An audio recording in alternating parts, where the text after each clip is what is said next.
അതിൽ നിന്ന് വ്യത്യസ്തമായി ഏതെങ്കിലും തരത്തിൽ നാടിന്റെ താല്പര്യത്തിനോ ജനങ്ങളുടെ ക്ഷേമത്തിനോ വിരുദ്ധമായ നടപടികളുണ്ടായാൽ അവയെല്ലാം അതിശക്തമായി എതിർക്കുന്ന നിലപാടും സ്വീകരിക്കും.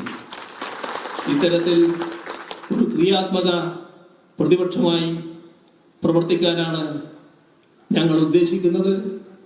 ഇത്തരം കാര്യങ്ങളിൽ ഒരുപാട് ഘട്ടങ്ങൾ നാം തരണം ചെയ്തതാണ്. ഈ പരാജയം CPIM-ന്റെയോ LDF-ന്റെയോ അവസാനമായി ആരും കാണേണ്ടതില്ല എന്നാണ് പറയാനുള്ളത്. ഇതുപോലുള്ള അനേകം ഘട്ടങ്ങൾ ഞങ്ങൾ തരണം ചെയ്തിട്ടുണ്ട്. ഒരു സംശയവുമില്ല, കൂടുതൽ ജനപിന്തുണയോടെ കൂടുതൽ കരുത്തോടെ CPIM-ഉം LDF-ഉം തിരിച്ചു വരും.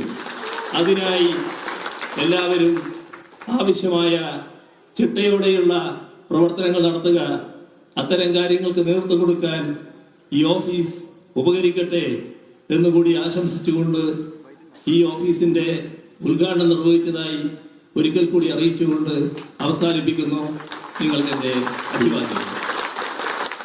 കണ്ണൂരിൽ EMS മന്ദിരം ഉദ്ഘാടനം ചെയ്തുകൊണ്ടാണ് മുൻ മുഖ്യമന്ത്രി പിണറായി വിജയൻ സംസാരിച്ചത്. കഴിഞ്ഞ 10 വർഷക്കാലത്തെ ഭരണനേട്ടം അദ്ദേഹം എണ്ണിപ്പറഞ്ഞു. ഒപ്പം തന്നെ ഇതിനിടയിലും ജനങ്ങൾ ഒരു ഭരണമാറ്റം ആഗ്രഹിച്ചു. അത് ഞങ്ങൾ അംഗീകരിക്കുന്നു. LDF-ന്റെയോ CPM-ന്റെയോ അവസാനമായി ഇതിനെ കണക്കാക്കുന്നില്ല. കൂടുതൽ കരുത്തരായി ഞങ്ങൾ തിരിച്ചുവരും.